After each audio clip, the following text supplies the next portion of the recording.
The taxi left him at the end of Privet Drive, as it always had. He stood on the pavement with his trunk behind him and his owl's empty cage balanced against his leg.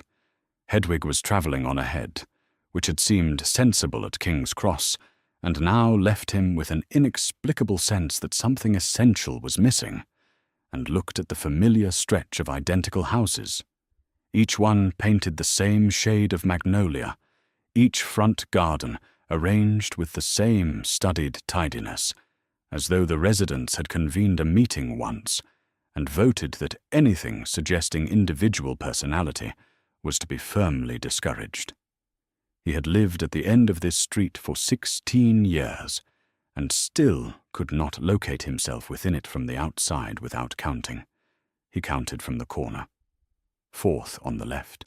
The door opened before he reached it, not because anyone inside was glad to see him, but because Vernon Dursley had been watching from behind the net curtains and wanted to supervise the arrival of the trunk, which he appeared to fear might scratch the front path. Vernon filled the doorway in the particular way he always did, as though the house was expressing an opinion through him. He had the look of a man who had recently received information he found distasteful, and had decided the appropriate response was to ensure that nothing within his immediate vicinity was permitted to get any worse. "Mind the edging," Vernon said. Harry minded the edging. The house smelled the way it always did. Vernon's aftershave, something aggressively pine-adjacent that Harry had spent 16 years failing to identify precisely, and beneath that, a kind of militant cleanliness, the scent of surfaces that had been wiped down and wiped down again until nothing uncertain could take root. It was the smell of a house that had opinions about disorder. He had breathed it in since before he could form memories, had stopped noticing it somewhere around age 7, had started noticing it again around age 12, and was now, arriving at the beginning of this particular summer, in the June that had taken Dumbledore, noticing it with something that wasn't quite recognition and wasn't quite grief, and sat uncomfortably in the space between the two. He dragged his trunk up the stairs. Vernon stood at the bottom and watched. Petunia was in the kitchen. She didn't come to the hall. He heard the particular quality of her there, the deliberate placement of objects, the scrape of a saucepan moved to a new position for reasons that had nothing to do with cooking. And then she appeared briefly in the kitchen doorway and looked at him with her long face arranged into an expression he had spent years reading as simple hostility, and was now, he had to admit, less certain how to classify. "Your room's been cleaned," she said. "Thank you," he said. She went back into the kitchen. He went upstairs. The room was exactly as he'd left it. This shouldn't have surprised him. It had been the same every summer, and yet each time he returned, it registered afresh. The dimensions of it, the smallness, the camp bed against one wall, the desk under the window with its view of the back garden fence, the wardrobe that had always communicated, in some wordless way, that it was being tolerant. He sat on the edge of the camp bed and looked at his hands and thought about nothing in particular, which was the most he could manage right now. Dumbledore was dead. He had been dead for 3 weeks. Harry pressed his palms flat against his thighs and stared at the opposite wall and ran that fact through his mind again in the way you check something you're afraid might have changed. It hadn't. Snape had put a killing curse into Albus Dumbledore on the roof of the astronomy tower at Hogwarts, and Dumbledore had fallen from the tower, and that was the whole of it.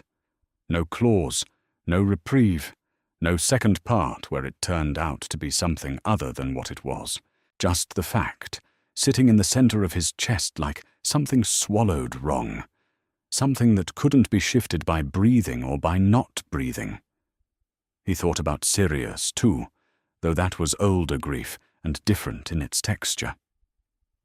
Sirius had been dead for over a year now, The initial sharpness had worn down into something more like a permanent bruise, a particular spot he touched by accident and moved carefully around. He still forgot sometimes. Some stray thought would surface, something to tell him, and then the remembering would come, and the remembering itself had not diminished the way he had been quietly promised it eventually would. It had just changed shape. It had learned the contours of him, 2 of them, plus his parents, who were a different kind of loss, the shape of something that had never been, rather than something taken, an absence he had been born into rather than one he had experienced as a before and after. He had enough to grieve. He didn't have enough to remember. He looked at the ceiling. Late June light lay in pale strips across the floor where it came through the gap in the curtains. Dinner was formal, in the way silence is formal. 3 people in the same room, making careful reference to nothing outside it. Vernon ate with his usual controlled efficiency, as though the meal were a task to be completed correctly. Dudley sat across from Harry and kept his eyes on his plate, which was not unusual, but the quality of the not looking was different, less purposeful, less like hostility, and more like a person who wasn't certain what they would find if they looked up and had decided to wait until they were more prepared. Harry had noticed this in him since the summer 2 years ago, after the Dementors had found them both in the underpass near Magnolia Crescent. Something had shifted. Not warmth exactly. He wouldn't have called it warmth. More the absence of specific, predictable cruelties. The way a room changes when whatever had been making the noise stops. Petunia set a plate down in front of Harry. It was the same as the others. He noticed this in the moment it happened, and said nothing, and ate. He washed up afterward, which had always been his arrangement, and no one argued with him about it, and then he went back upstairs while the television made its evening sounds below. He could not sleep. He'd known he wouldn't be able to. Not really. Not since the night on the tower, and the nights before, that hadn't been easy either.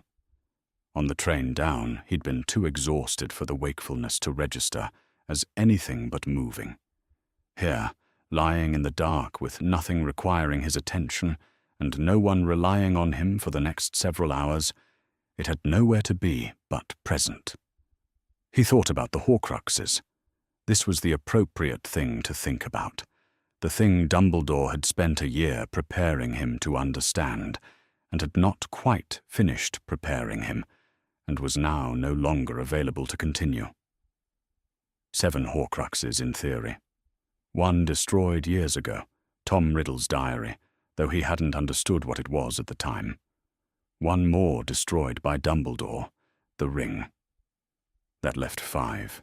5 objects somewhere in the world, each requiring to be found and then unmade, and only after all 5 were gone would the rest of any of it become possible.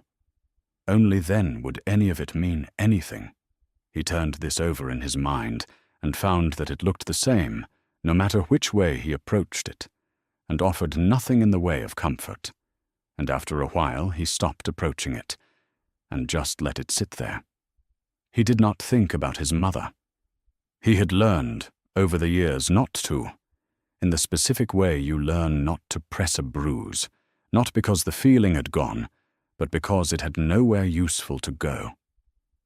She was a set of facts he carried.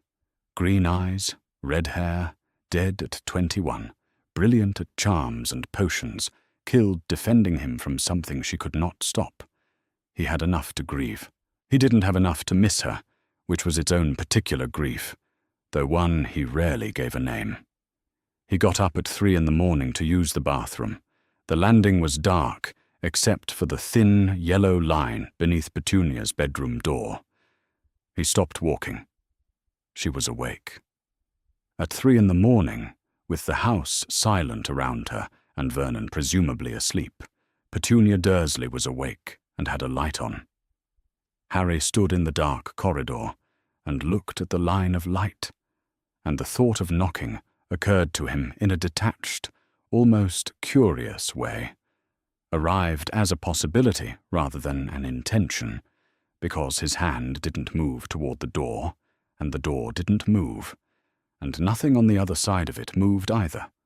He stood there for a moment he couldn't have timed. Then he continued to the bathroom. When he came back, she was still awake. The light was still there, steady and unchanged, as though she had been there for a while and intended to stay. He went to his room and lay down and looked at the ceiling. 2 people, in the same house, awake in the dark on opposite sides of a wall. Neither of them knocked. Petunia woke at 11:30 and lay still for a long moment with her eyes open in the dark. Vernon was asleep beside her, breathing with the particular steadiness that meant she had at least an hour before he would surface enough to notice she was gone. She had learned, over the years, to move through the house at night without waking him, not for any dramatic purpose, simply because she slept badly and he didn't, and there was something she couldn't bear about being asked what was wrong when the honest answer was nothing she could name, just a kind of pressure that had been building since June, since the order had told them they would need to leave. She got up. She went to the wardrobe and felt along the back shelf until her hands found the tin. It had once held shortbread biscuits, and now held other things. The dried flower from her wedding bouquet, a photograph of herself and Lily when they were girls at the seaside, the politely devastating letter Dumbledore had written to her when she was 9 years old, and beneath all of it, at the very bottom, the envelope. She had moved the tin many times since Lily died, when they repainted the wardrobe, when they reorganized the room. Once simply because she'd found it at the back of a shelf and needed to put it somewhere she knew precisely where it was, so she could avoid it without effort. She had never thrown it away. She had never, except once, come close. That once had been 3 years ago, late at night in this same room. She had pressed her thumb against the seal and held it there, and then stopped. She didn't know which fear had been larger, that she would read it, or that she would want to. The envelope was yellowed now at the edges. The writing on the front, Harry, was still clear. Lily had never written his surname. Petunia had noticed this the very first time she'd looked at the envelope, and she had thought about it in the particular way you think about things you can't stop returning to. Not Harry Potter. Not even Harry James Potter. Just Harry, as though the name were a whole sentence by itself, as though he were already so well known to Lily that the rest was obvious. She stood in the dark with the envelope in her hands and thought about tomorrow. The Order members would arrive in the morning, she'd been told, 2 of them, to escort her and Vernon and Dudley to wherever they were being kept safe. She hadn't asked for specifics and hadn't been given any. She and Vernon and Dudley would leave this house, and they would not come back for the foreseeable future, and Harry would stay until the order came for him in a few days' time. There would be no opportunity after tonight. If she didn't give it to him now, she didn't know if she ever would. She stood at his door for a long time before she knocked. She couldn't have said exactly how long. The house was quiet, and the floor was cold, and the envelope was warm in her hands from where she'd been holding it, and she stood there with all of that being true at once before she raised her knuckle to the wood. He opened the door quickly. He hadn't been asleep either. She held out the envelope. "This was your mother's," she said. She didn't say anything else. She didn't trust what else she might say, and she had a feeling the envelope would say it better. She went back to her room and sat on the edge of the bed in the dark and listened to the house. Harry stood in the doorway for a long time. She could tell from the quality of the silence. He was still there when she stopped listening. He held the envelope and stared at his name on the front of it. He didn't recognize the handwriting. That was the first thing he noticed. And then, all at once, it was irrelevant, because there was only one person this could be from, and his body seemed to understand it before his mind caught up. A cold, specific stillness in his chest that was different from the general weight he'd been carrying for weeks. This was not the same grief. This was something else. She had written his name, and only his name. Not Harry Potter. Not even his full name. Just Harry, with a particular H he had never seen and could not stop looking at. He sat down on the camp bed. He turned the envelope over in his hands.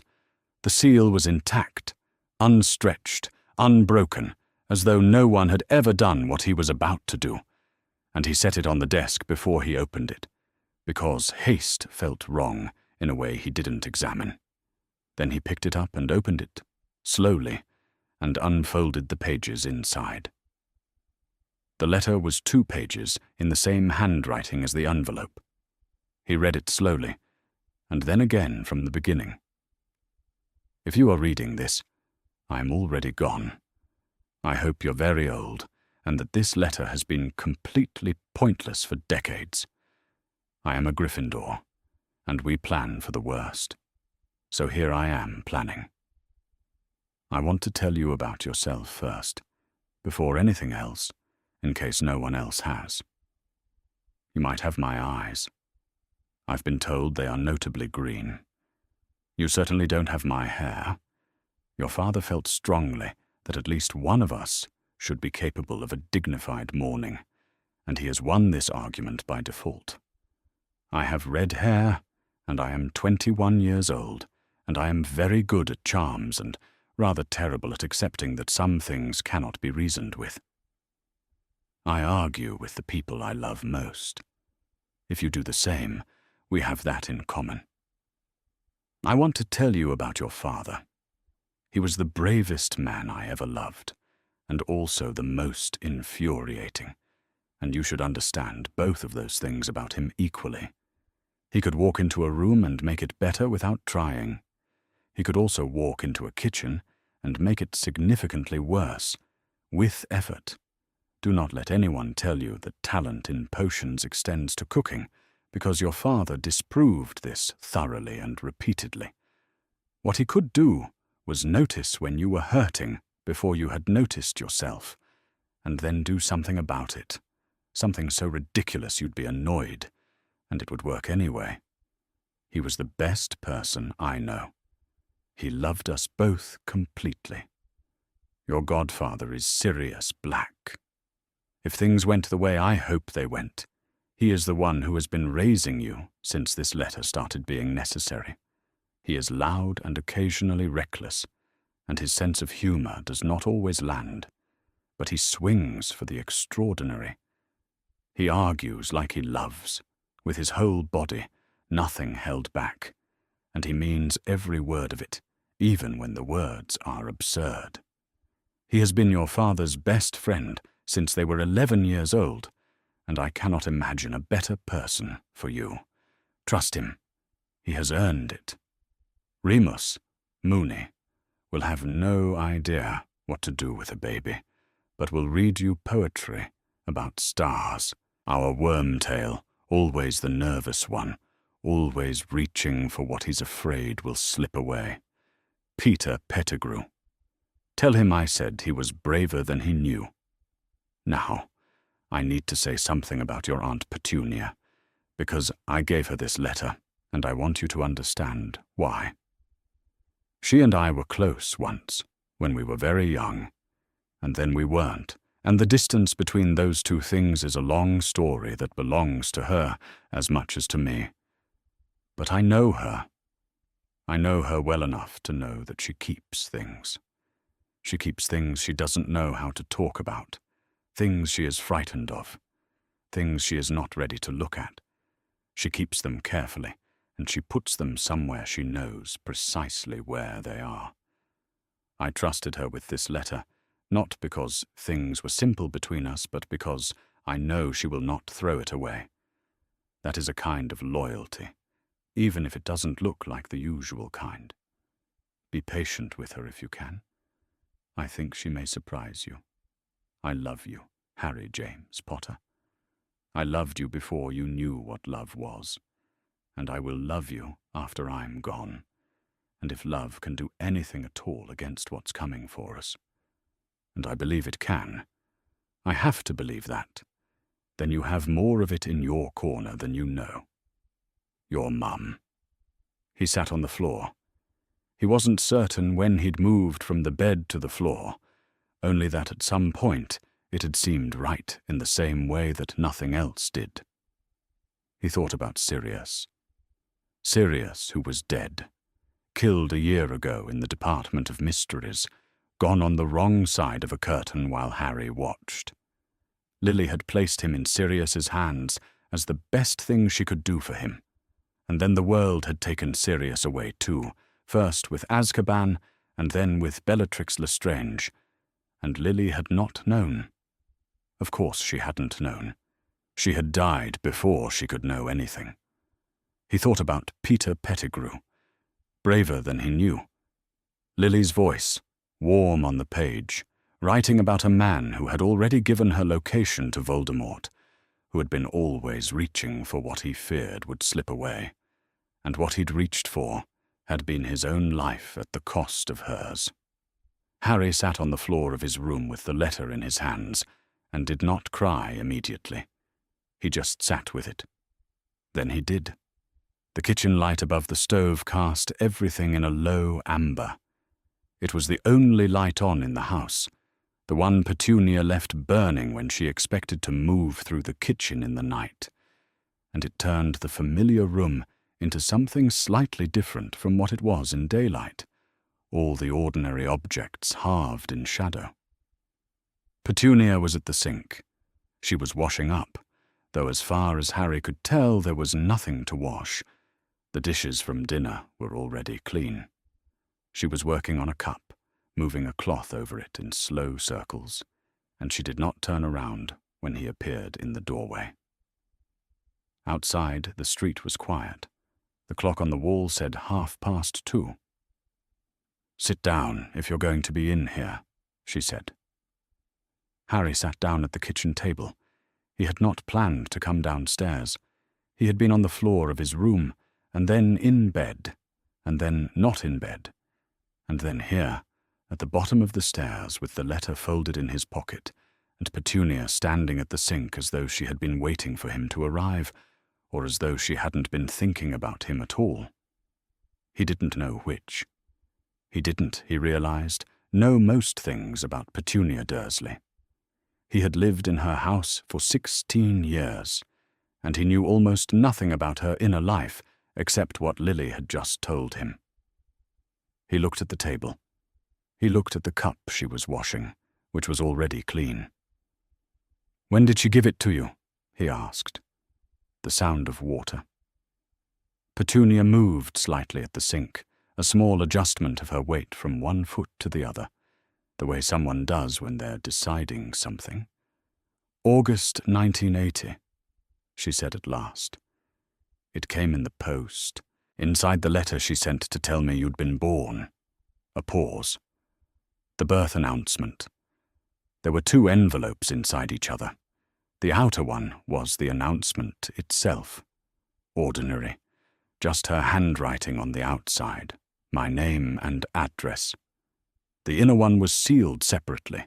The front of it had a line in her handwriting, for Harry, only to be opened if he asks, or if you think he needs it. Harry was quiet. He was doing the arithmetic without meaning to. August 1980. 16 years and 11 months, give or take. The envelope had been in that tin since before he had any memory, since before he had any memory of anything, since before he had words. "I read the announcement," Petunia said. "The outer letter. I read it and I threw it in the bin."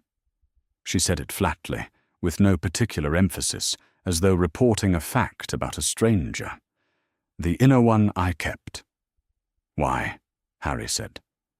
The water ran for a moment and then stopped. The kitchen was very quiet without it.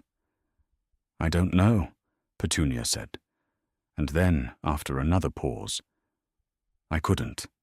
I kept looking at the front of it, the way she'd written your name. I couldn't put it in the bin. That's the whole of it, I'm afraid. There isn't a better reason." Harry thought about that. He thought about the tin in the wardrobe, the dried flower, the letter from Dumbledore. He thought about Petunia moving the tin from one shelf to another every time she reorganized, always knowing exactly where it was, so she wouldn't have to think about it. He wasn't sure he had a word for what that was, the thing that made you keep something you couldn't look at, the loyalty of that. He thought Lily might have had a word for it. He thought Lily might have had exactly the right word for it. "Did you read it?" he said. There was a long pause, the kind where the other person is not deciding whether to answer, but how. "The first line," Petunia said. Then I stopped. She didn't say which line it was. She didn't need to. Harry had read it 50 minutes ago, sitting on the floor with shaking hands. "If you are reading this, I am already gone." He sat with that for a moment. The 7 words and what it must have meant to Petunia to open an envelope from her dead sister and find those 7 words first. To read them, and then fold the letter back up and put it away, and leave it there for 16 years. There was something in that he hadn't expected, a kind of grief he hadn't thought to locate in Petunia, hadn't thought she was capable of in relation to Lily, or had simply never let himself consider. "Why did she give it to you?" he said. "Of all the people she knew. Why not someone else? Someone on her side?" Petunia made a sound that was difficult to categorize. Not a laugh.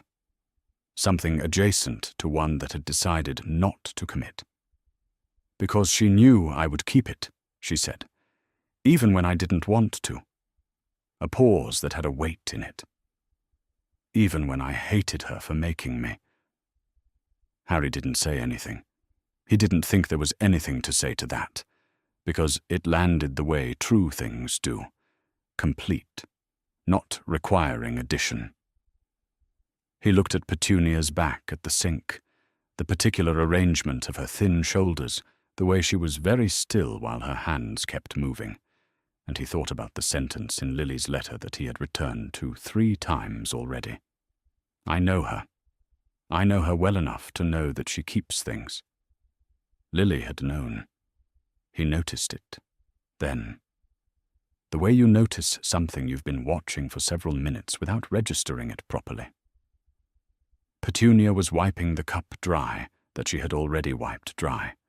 Her hands were still moving over it, a slow, careful motion, as they had been when he first came in. She had not stopped wiping the cup since he'd sat down. She wiped it a 3rd time. Her face was turned away from him. He couldn't see it. He could see the line of her jaw, the set of it. And he understood, and he looked away from her and down at the table.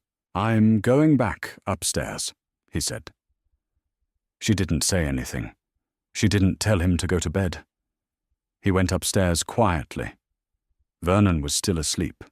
The rest of the house didn't stir. Harry sat on the camp bed and took the letter out of his pocket and found the paragraph near the end, the one about Petunia, and read it again. "I know her. I know her well enough to know that she keeps things. She kept everything from our childhood that meant anything to her, even the things she pretended not to care about. She will keep this for you." He had read those words 3 times in the hour since Petunia handed him the envelope. He read them a 4th time now. He was beginning to understand that this was the part of the letter that was going to stay with him the longest, not the bravery in the first line, not the warmth in the sections about James and Sirius and Moony, not even the way she had closed it. This part, the part where Lily had looked at her sister, at a woman she had been estranged from, who had been cold to her, who had complicated everything that passed between them, and had seen her clearly enough to trust her with this. Lily had not trusted Petunia with the letter because they were close. She had trusted her because she knew her. Those were different things. The second was harder and more lasting than the first, and Lily, who had grown up with the same sister, and loved and resented, and been failed by and failed in return, had done it anyway. He sat with that for a long time in the dark, the letter open in his lap, the clock ticking somewhere downstairs. Below him in the quiet house, Petunia was probably still at the sink. He didn't know what she was washing at this hour, or whether she had noticed she was still doing it. He thought she probably hadn't. The roses needed attention. They always needed attention this time of year, if you wanted them to look right. The deadheading, the careful shaping, the removal of anything that had given up. Petunia moved along the border with her secateurs and did not think about Lily. She had been not thinking about Lily since 1981. She was rather good at it by now. The garden in July was at its best and most demanding.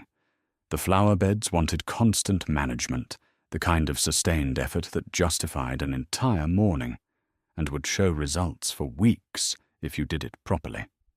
Petunia had spent the hours since breakfast out here, and Vernon had not come looking for her, because Vernon never came into the garden. He mowed the lawn on Sundays, with the mechanical efficiency of a man discharging an obligation, and then he retreated to the house, and the garden was hers. She had understood this from early in their marriage, and had never directly acknowledged it. She clipped a dead rose from its stem and put it in the bucket at her feet. The thoughts came in the same way they always did when she was in the garden, sideways without warning, arriving before she'd decided to have them. She had found over the years that this was the only place they came at all, and she had never decided whether that was the garden's fault or whether she had simply learned to not be armored here the way she was everywhere else. She thought about Lily's hands. This was a strange place to start, but there it was. Lily's hands when she was 11, coming through the door of their parents' house one afternoon in July, the month the letters came, and holding out an envelope. Lily's face had been a particular kind of bright, a brightness that still showed up in Petunia's memory more clearly than almost anything else from that period. She had understood what it meant even before anyone told her. She had understood it from the look on her mother's face, which was the same brightness, doubled. She had looked down at her own hands. They were ordinary hands. She had known this for a while, but she had not understood it as fully as she did in that moment. She had written to Dumbledore. This was not something she had ever told anyone, not Vernon, not anyone, because there was no version of telling it that didn't end in something she didn't want to feel. But she had written to him, very carefully, on the best paper she owned, and asked if there was a way, if it could be arranged, if perhaps there was something he could do or advise. She had asked, as politely as a child could ask, which she thought now was very politely indeed, because she had been the kind of child who believed that politeness was a form of magic, that if you tried hard enough and said please in the right way, ordinary life would yield. He had written back. His letter was kind. He had addressed her as Petunia, and there had been a warmth in it that surprised her even now, decades later, when she thought about it. But it had said no. It said no as gently as a refusal could say no, and she had read it twice, and then folded it carefully and put it in a box where she kept the things she didn't know what to do with. She still had his letter. It was in the tin in the wardrobe, with the other things. She had never thrown it away, either. Another dead bloom came away cleanly. She added it to the bucket. Lily used to come home on holidays. She had understood, Petunia thought. Or perhaps she hadn't. Perhaps that was exactly the point. That the thing to do was to be normal. To come home and sit at the kitchen table and talk about ordinary things. She had done it very well. She had been warm and attentive and had made their mother laugh, and she had looked at Petunia across the table with a kind of love that was completely unambiguous and not in the least bit useful. The problem was that Lily being normal was itself not normal. Every time she sat down at the kitchen table and talked about the school she couldn't name, and the things she'd learned that she couldn't describe, the fact of all of it sat in the room with them, enormous and unaddressed. Lily being normal was Lily pretending, and Petunia knew it, and Lily probably knew Petunia knew it, and none of them said so. The normalcy was a wound dressed as a kindness. Every time Lily tried to just be her sister, she reminded Petunia of what they weren't, and of whose fault it was, and those were not the same answer. This was the specific thing Petunia had spent 35 years not examining, that the distance between her and Lily had been of her own construction, partly. Not entirely, but partly. She had fed it across the years, because the alternative was to acknowledge something she hadn't had the words for when they were young, and had since become too large to dismantle. She had loved Lily. This was not a comfortable thing to know. But there it was. She had loved her sister, and had been furious at her for most of her adult life, and had treated Harry badly in ways she did not dwell on, and all of these things existed at the same time in the same Petunia Dursley, and there was nothing particularly neat about that. She clipped another stem. The bucket was filling. In December 1980, she had known Lily was pregnant, had known she was in hiding from something Petunia was not permitted to fully understand, had known that she was frightened, or should have been, or was managing it the way she managed everything. Petunia had not known what to give her for Christmas. She had stood in Debenhams for 40 minutes, looking at things that seemed wrong for every reason. And then she had found a vase, blue with a pattern on it. She had thought it was pretty. She had wrapped it and posted it and felt something adjacent to competence, and she had not heard back and had told herself this was because Lily was busy. She heard back, in a way, 16 years later. The letter she had given Harry last night, the letter she had kept without reading for 16 years, had apparently mentioned a vase that Lily had received from Petunia for Christmas, and which Harry had smashed. She had not read that section herself. Harry had told her nothing about what the letter said, but she remembered sending the vase, and she could close the circle herself. She had sent something she thought was pretty, and it had arrived in a house full of fear and hiding, and a baby who didn't know yet what he was, and it had been put somewhere the baby could reach it, and he had broken it. That was the story of the two of them.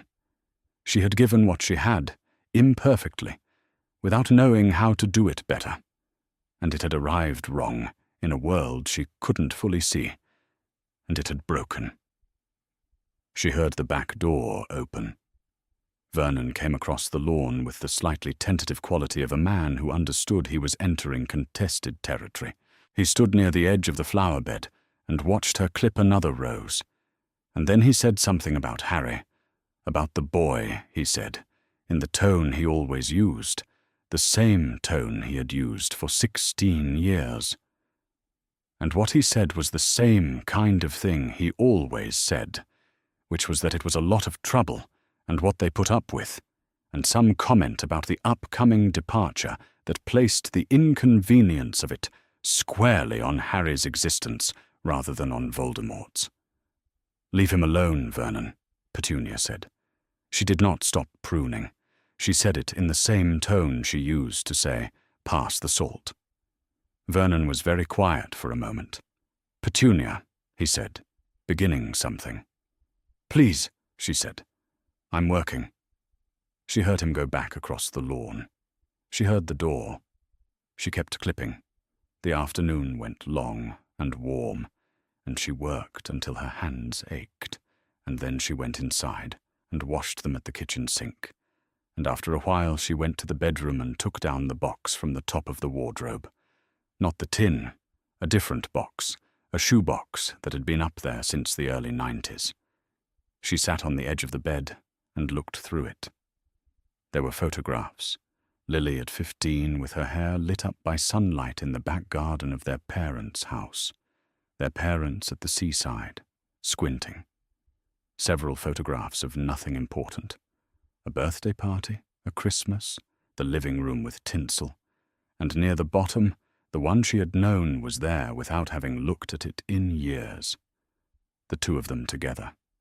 Teenagers, outside somewhere. She couldn't remember where. Neither of them was looking at the camera. They were both laughing at something to the left of the frame, something outside the photograph, something Petunia could not now recover. They did not look like people who would become estranged.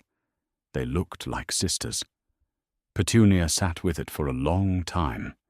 Outside, the shadows in the garden were growing long, and the roses she had pruned stood very straight in the warm evening, and she stayed where she was.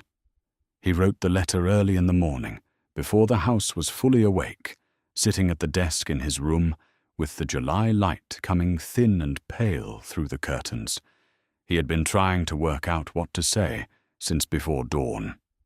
He'd discarded 3 openings already. Too much explanation, not enough. The wrong tone entirely. What he eventually wrote was shorter than any of them. Something has happened. I need to talk to someone who knew my mother. Not about the war. Not about any of that. About her. About who she was. Can you come to Privet Drive, or tell me where to meet you? I know you're leaving in 2 days. So am I. He sent it with Hedwig just after 7 and spent the day waiting. The Dursleys had reached a kind of equilibrium with him, by now that was less hostile than usual, and more simply absent. Petunia moved around the house, doing the ordinary things that the last day in a house requires, checking cupboards, labeling boxes, making lists with a controlled, systematic focus that Harry recognized as what she did when she was managing something difficult. Vernon watched television with the particular fixity of a man who has been told things he wishes he hadn't been told, and is attempting to replace them with cricket. Dudley mostly stayed in his room. Harry stayed in his room too, with the letter on the desk in front of him, rereading it in sections, and then putting it away, and then taking it out again. Lupin arrived at noon the next day. He came up the front path in the way that quiet people arrive, without announcement, without fuss, as though appearing were simply the next logical thing to happen after not yet appearing. Harry opened the door before he knocked.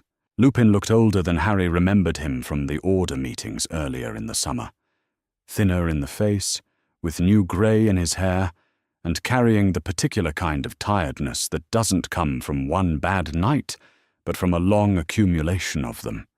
His robes were shabby, as they always were. He took in the Privet Drive kitchen with a brief, careful glance, and said nothing about it. "Thank you for coming," Harry said. "Of course," said Lupin. They sat at the kitchen table. Harry set the letter between them. "You should read it," he said, "before I ask you anything.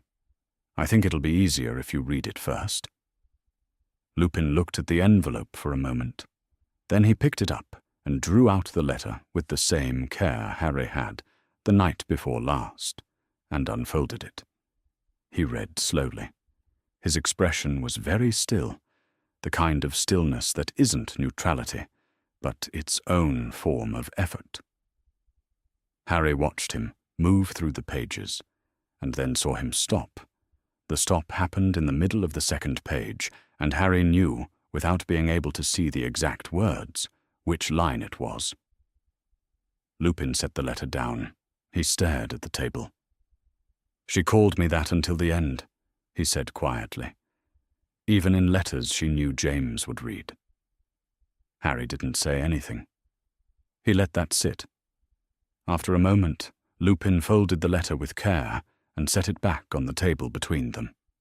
He looked at Harry, not in the way most adults looked at him, with assessment or calculation, but with a kind of recognition that was something else entirely, as though he saw something and was not surprised to find it. "What do you want to know?" he said. "What she was like," Harry said. "Not what she died for. Not the prophecy, not any of it. Who she was, when she was just a person." Lupin was quiet for a moment, thinking Harry could tell, not about whether to answer, but how. "She was stubborn about laughter," Lupin said at last. "She had this belief, or she never put it in so many words, but you could see it operating, that it was genuinely dangerous to stop finding things funny, that once you let that go, something else went with it. When things were very bad, she would find something ridiculous about the situation, and she would make you see it too, whether you wanted to or not." He paused. It was occasionally infuriating. It was also probably what kept us functional for a significant stretch of the war. Harry thought about the letter. "I have red hair, and I am 21 years old, and I have an inexcusable fondness for arguing with people I care about." "She was the best charms student in her year," Lupin continued. "By a long way. Not simply talented. She had a particular instinct for the logic of a spell, the why of it. She could explain what she was doing in a way that made you feel like you should have understood it all along." He said this simply, not to praise her, but to report a fact. The way you describe someone's most reliable quality. She made James better. I want to be careful how I say this. James was good before Lily, but he was also, at points, a great deal to put up with, and she had both the patience and the conviction to outlast the parts of him that needed outlasting. He gave a brief, dry pause. James would be the first to tell you this. He found it deeply embarrassing how right she was about him. "The letter says she forgave people," Harry said. "Slowly and then completely," Lupin said. "Once she had forgiven you, you stayed forgiven. She had a kind of thoroughness about it." He stopped. "Everyone except Severus Snape. And even then, I always had the sense that it wasn't finished exactly, that she had closed a door rather than resolved something." Harry looked at the letter. He had read the relevant line 9 or 10 times now. "My old friend, Sev, who I will not write more about, because James is reading over my shoulder. She mentioned him," Harry said. "In the letter, she called him Sev." Lupin's expression did something. It wasn't a large change. His face remained relatively still, but something shifted in it, a careful adjustment. "They grew up near each other," Lupin said. "Before Hogwarts. They were close. I don't know precisely how close, but Lily spoke of him in the early years at school, in the way you speak of someone you've known your whole life. And then, in our 5th year, during the OWLs, there was an incident. He called her mudblood. He said the word flatly, without affect, as a clinical fact. She ended the friendship then. She never spoke of him to me again after that." "Never?" Harry said. "Never," Lupin said. "Not directly." He paused, but she kept a photograph of him somewhere. James found it once, I don't know exactly when, somewhere in the later years at Hogwarts, or perhaps after, and he didn't ask her about it, and she didn't explain it. A beat. I think he understood that some things have to be allowed to remain private. Harry went very still. He was looking at the table, and then, without quite deciding to, he was looking past it.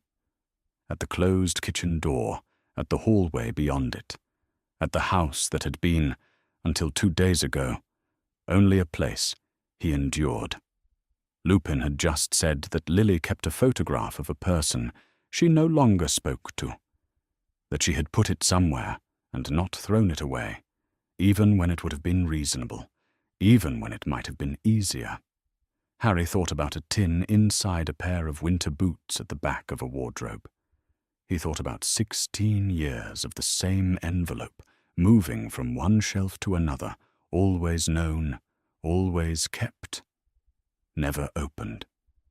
He thought about Petunia wiping a cup dry in an amber-lit kitchen at 2 in the morning.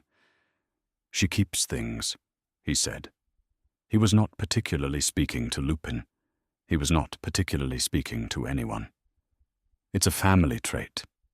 Lupin looked at him. "Yes," Lupin said, after a moment. "I think it might be." The kitchen was quiet.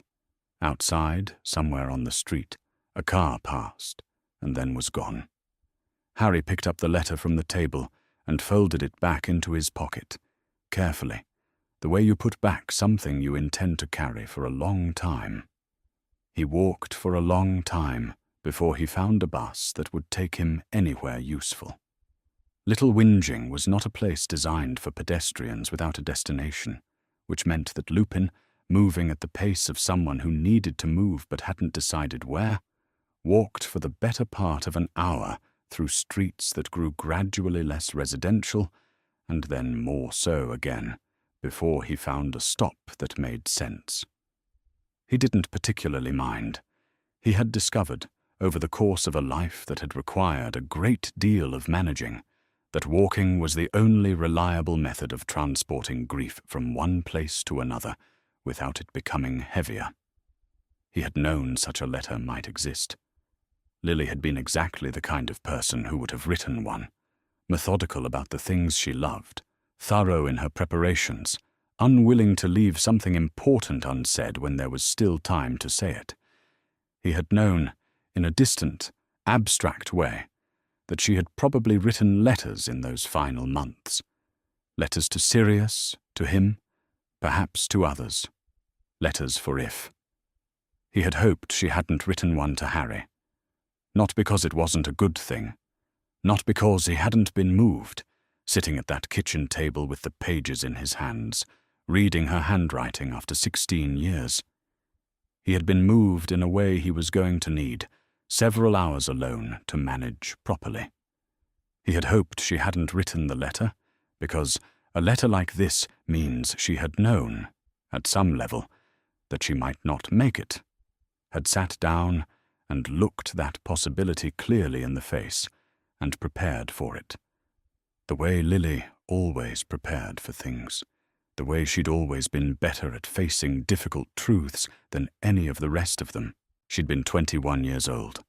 He thought about James first, as he always did. Memory had a particular entry point for each of them, and for James it was always physical. The way he moved through a room, the easy confidence of it. The hair, which was exactly as untidy as Harry's, and had always seemed to defy gravity as a personal choice. James Potter had been tall and hazel-eyed, and had carried himself like a person who expected things to generally work out, and who was occasionally right about that, and occasionally very wrong, and either way faced the outcome with a directness that Lupin had spent years trying to understand and never quite managed to replicate. James had told Lily, apparently, that he would sort things out with the Dursleys. He had read that in the letter. Lily's reference to James promising to work something out, to make the distance between her world and Petunia's world into something more navigable. He had not got the chance. Voldemort had come on the 31st of October 1981, and James had gone downstairs without his wand, which Lupin still could not think about without a particular cold, and had died in the entrance hall before Voldemort reached the stairs. He had died doing what James Potter had always done, putting himself between the thing he loved and the thing that was coming for it. The outcome had been the same, as it always was, when one person and no wand stood between those two things. Lupin got on a bus. He sat near the back and looked out the window and let the bus carry him. He thought about Sirius. The letter had named Sirius as the one who would raise Harry.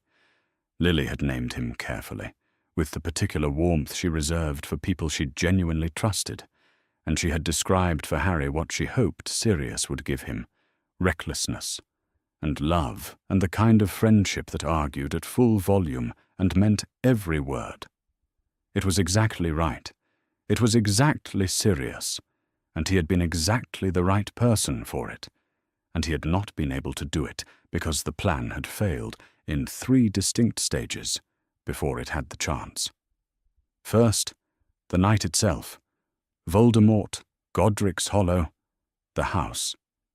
Second, the Ministry's decision about Sirius, which had been wrong and which had taken 12 years, and Harry's testimony and a great deal of anguish to partially correct, and which had been followed almost immediately by the third failure. Bellatrix Lestrange, the Department of Mysteries, June 1996. 3 failures. A plan destroyed 3 times over. And so Harry had grown up in the house, in Little Whinging, that Lupin had just come from, in the room with the camp bed and the too small wardrobe, with people who had not been kind to him, and none of them had done anything about it. He thought about Peter. In Lily's handwriting, our worm tail, always the nervous one, always reaching. She had written it with warmth.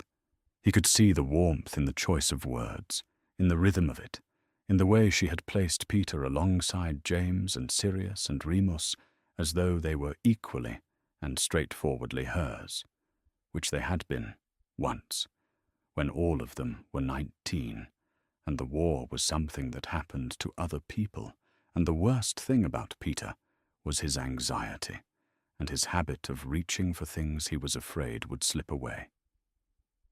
That was who he had been when Lily wrote those words. That was who Peter Pettigrew had been to her in October 1981, when she had still trusted him with her hiding place, with the Fidelius charm, with her life and James's life, and Harry's. Lupin pressed his thumb against the edge of the seat in front of him and looked at the window. Peter had betrayed them. This was not a new fact. Lupin had lived with it for 16 years, had worked through most of what could be worked through, but reading Lily's warmth toward him in her own handwriting had done something to the fact that he hadn't expected, had made it fresh in a way he hadn't prepared for. He felt sick in the way you feel sick when something you understood abstractly becomes suddenly, specifically real. The bus stopped. He got off. He walked the rest of the way. It was dark when he reached the room. He had a lamp and a chair and a narrow bed and a stack of books he'd been failing to read for 3 weeks, and none of it looked particularly like a life. But it was what he had, and it was safe, which was the operative requirement. He sat in the chair and looked at his hands. He had not visited Harry at Privet Drive. Not once, in 16 years, had he knocked on the door of that house, though he had known Harry's address since 1981 and had driven past it once, years ago, without stopping. He had told himself he had reasons.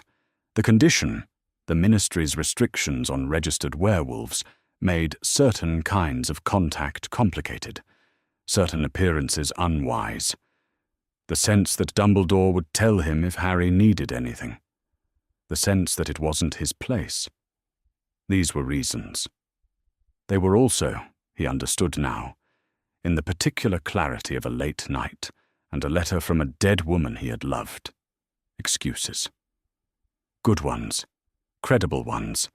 The kind of reasons that let you construct a clean story about your own behavior and not look too closely at the construction. He had not visited Harry at Privet Drive because going there would have required him to be in the room with what he had lost, and he had not been able to do that, and he had been, in this one specific way, a coward. He sat with his hands in his lap, and did not try to make himself feel better about this.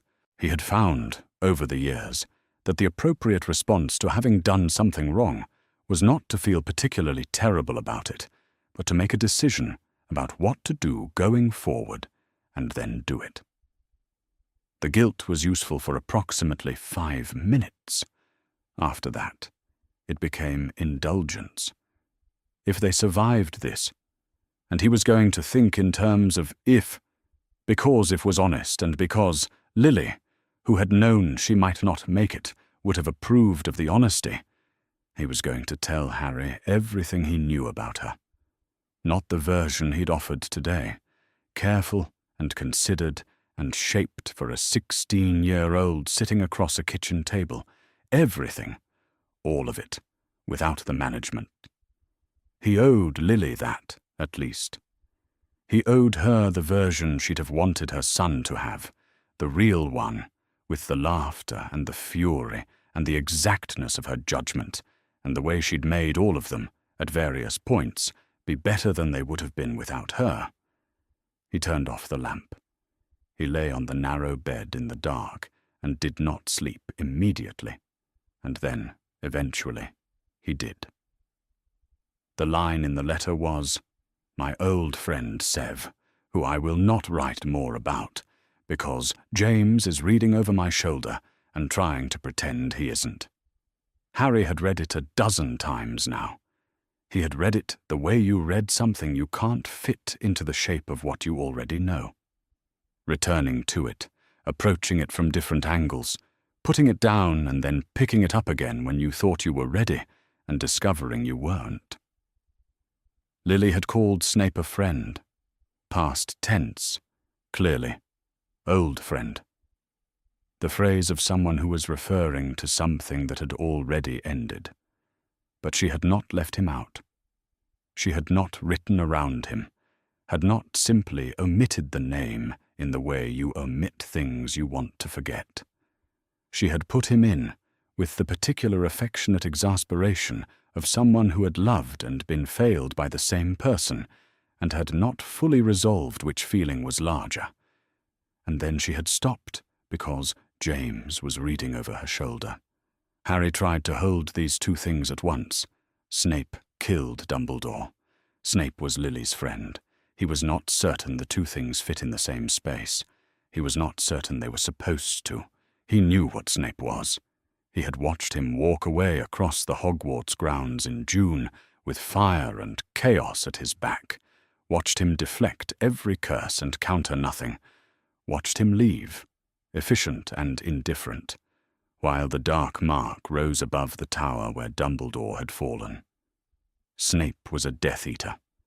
Snape had given Voldemort the fragment of prophecy that had started all of it. These were facts Harry had been building a particular architecture of anger around for years, and he was not inclined to dismantle it simply because his mother had called the same man Sev in a private letter 15 years ago.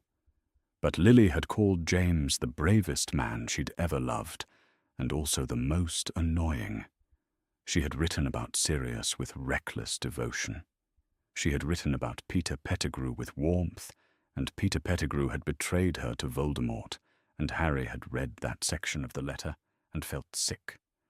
Lily's judgment of people was not naive. It was simply not simple. He sent Hedwig to Lupin with a short note, because there was one more question he hadn't asked, and it wouldn't let him alone. Lupin's reply came that evening. It was brief.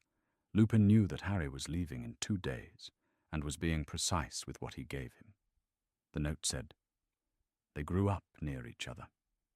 He knew her before Hogwarts, and I believe, in his mind, he knew her better than most. She ended the friendship in our 5th year, after he called her mudblood.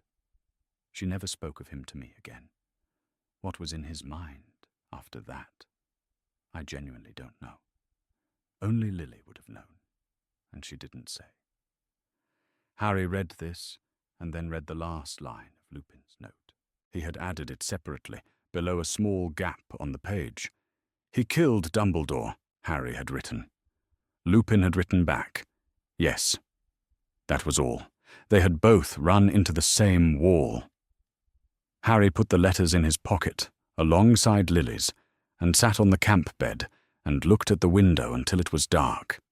He had been in the room for 23 days. He had not chosen it. A room is chosen when the person who puts you in it consults your preferences first, and Voldemort had not been consulting preferences. Snape had been placed here, in this house, in this particular city, because it was obscure, and because it was not connected to him in any way that the Order of the Phoenix would have thought to look, and because Voldemort needed him rested and functional for September, when the plan for Hogwarts would come into effect.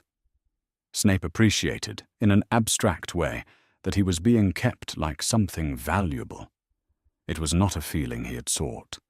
He sat in the dark, because the dark was restful, and because there was no particular need for light. He had memorized the dimensions of the room in the first 3 days, and did not require illumination to navigate it.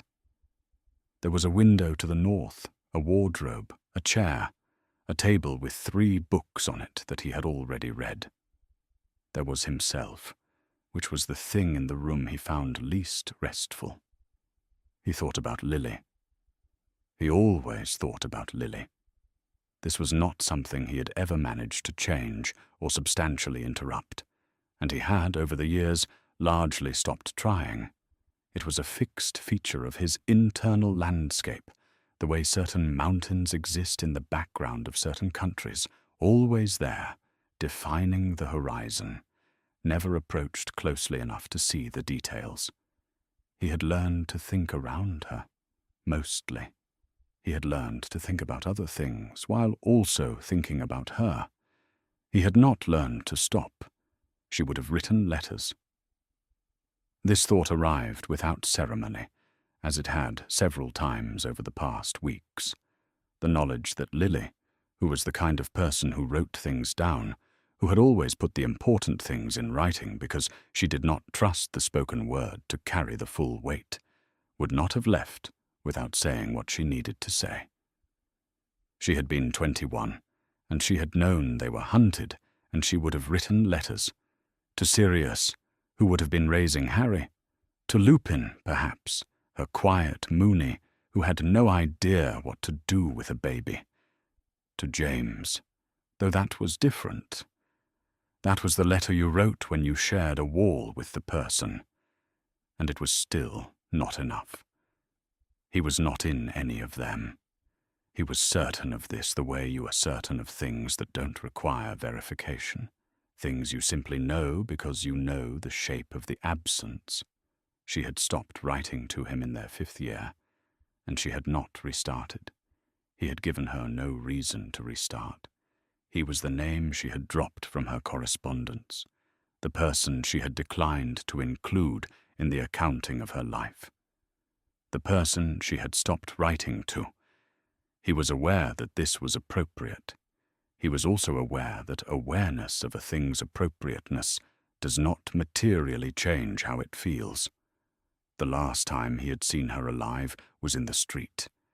He could not now remember which street, somewhere near Godric's Hollow, in the months before they went under the Fidelius, during a period when he had caught news of her movements through channels he was not proud of. She had come around a corner and stopped, because he was there, because they were face to face, on a wet pavement in the grey late afternoon, in the way that happens in a country where the same people keep occupying the same small geography. She had looked at him. That was all she had done. She had looked at him with her green eyes, the particular green, neither pale nor dark, that he had catalogued at age 9 when they were neighbours, and that he could still locate precisely, would always be able to locate precisely, behind every description of every other shade of green he would encounter for the rest of his life. And then she had walked past him without speaking. Not in hatred. That was the thing. He would have preferred hatred. It had weight, it signified something. It meant he was still present enough in her life to generate a strong emotion. She had looked at him, and then walked past him with the expression of someone who has made a decision they no longer need to reconsider. She had moved past him entirely. He had not existed to her in any register that provoked reaction, which was a specific kind of loss that he had never managed to adequately describe to himself in all the years since. He sat in the dark room, in the unnamed house, and he thought these things, and then he stopped thinking them because he had thought them enough. He had thought them to the bottom and back, and there was nothing in them that changed. What was true was true. He raised his wand. He did not say the word. He had not needed to say the word in a long time. The Patronus came the way it always came, silently, without drama, as though it had been waiting just behind the surface of things for the invitation to emerge. The silver doe filled the dark room with soft, sourceless light. She stood with the patience of something that did not tire and did not hurry, her light falling across the table and the 3 books and the wardrobe and the north-facing window with its closed curtain, and Snape looked at her for a long time without moving. He did not explain this to himself. He did not require explanation. There was nothing in it that needed to be unpacked or analyzed or addressed. It simply was, the way certain truths simply are. The ones you carry so long, they stop feeling like grief and start feeling like gravity. She was there. He looked at her. After a while, he let her go. The dark came back. He sat in it. Outside, the night was very quiet, and in a house in Little Whinging, that he had no way of knowing existed, a boy was sitting on a camp bed with a letter in his pocket, thinking about a woman they had both loved in their different, irreversible ways, and neither of them knew. They arrived at 8:30 in the morning. 2 order members Harry didn't know well, a man and a woman, both wearing the careful neutral faces of people doing a job they had been briefed on and were competent to handle. They knocked at the door. They explained to Vernon that arrangements had been made. Vernon's response to this was the same response he gave to all magical interventions in his life, loud, prolonged, and ultimately ineffectual. "We've done nothing to deserve this sort of... I work, I pay my taxes, I live like a normal. We understand it's disruptive," the woman said, with the patience of someone who had been trained for exactly this register of complaint. "We'll be as quick as possible." Petunia was already in the hallway with the cases. She had packed the night before, which Harry had not known, but which made complete sense. She would have organized everything quietly, in the order that made sense, because that was how she approached things that were difficult. Dudley came down the stairs carrying 2 bags, 1 in each hand, and set them by the door without looking at anyone in particular.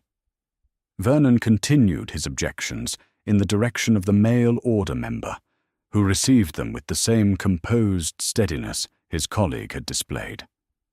Harry stood at the top of the kitchen doorway and watched all of this, and thought about what he wanted to say before Petunia walked out the door. He crossed the hall. "Aunt Petunia." He kept his voice level. He did not want to make this into something she would need to defend against. "Before you go, there's something in the letter. What it says about you. I want you to know what it says." Petunia turned from the cases. Her face was the arrangement Harry was beginning to understand was not hostility, but containment, the particular expression of a person holding many things in place at once. "You don't have to," she said. "I know," he said. "I want to." He told her. Not the whole letter. He wouldn't do that. It wasn't his to give away wholesale. But the section that was hers, paraphrased because he couldn't quote it perfectly from memory, though he'd read it more times than he could count. "She keeps things," he said. Lily wrote that. She wrote that she trusted you with the letter, not because things were easy between you, but because she knew you. because she knew that knowing someone is different from being at peace with them. She wrote that you kept everything from your childhood that meant anything to you, even the things you pretended not to care about. She kept a photograph of the two of you together, he thought, but didn't say. The one from the box upstairs that he'd seen Petunia return to, the two of them laughing at something out of frame.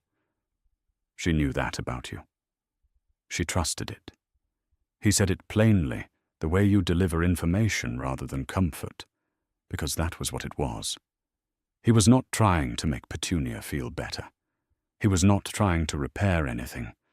He was delivering the message Lily had aimed at her sister 16 years ago, with better accuracy than Lily had been able to manage, because Lily had needed Petunia to open the letter to receive it, and Petunia hadn't, and now Harry could simply say it aloud instead. When he finished, there was a long silence. Not the awkward kind. Not the kind that needed filling. Vernon had, at some point, stopped protesting, and was now standing by the door doing the thing he always did when emotional territory came unexpectedly near him, which was to become very interested in something on the wall. She always thought more of people than they deserved, Petunia said at last. Her voice when she said it was not bitter. It was not dismissive. It was the tone of someone naming a truth that costs them something. The truth that the person who thought well of you was right, and that you never lived up to it, and that she is gone, and those facts exist simultaneously in the same Petunia Dursley, standing in the hallway of her house with her cases packed. Harry didn't say anything. There wasn't anything to add. Dudley cleared his throat.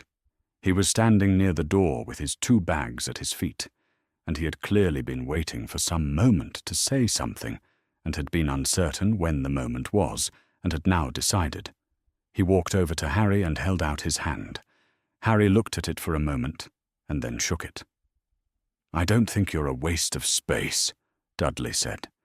He said it in the tone of someone who has rehearsed the sentence exactly once and is now saying it at speed before he loses his nerve. You're not, is what I'm saying." "I know," Harry said. He meant it. Dudley blinked, apparently having expected the response to be more complicated, and then something in his face settled, not into relief exactly, but into the particular expression of someone who has been carrying a thing and has put it down. He picked up his bags and went out the door to where the order members were loading the car. He did not look back. That was Dudley, always occupying a difficulty and then moving past it, because lingering was not something the Dursleys had been trained to do, and Harry thought, in this case, that it wasn't a fault in him. Some things were complete in a sentence. The sentence had been said. Vernon followed without speaking to Harry. This was neither surprising nor particularly wounding. Vernon had made the same choice, consistently, for 16 years, and Harry had long since stopped expecting anything different. Vernon walked to the car with his heavy tread and got in the front seat and looked straight ahead through the windscreen and said something to the order member in the driver's seat that probably concerned the route. Petunia was the last at the door. She stood for a moment with her hand on the frame, not looking at Harry, looking at the hallway, at the clean lines of her house, at the staircase, at the small mirror on the wall that had hung there for as long as Harry could remember. She seemed to be recording it. He understood that impulse. He had done the same thing himself, in his room, going through the objects on the desk as though committing them to memory. Then she put her hand in her pocket and took out a key. It was a house key, the kind you'd have cut at a hardware shop. Nothing special about it, worn smooth at the head from years of use. She had been carrying it so long it had the particular warmth of something that has lived in a pocket for decades. She pressed it into Harry's hand. He looked at it, and then at her. "You should have a key," she said. Her voice was careful. the way voices are when the words are doing work the speaker doesn't want to name.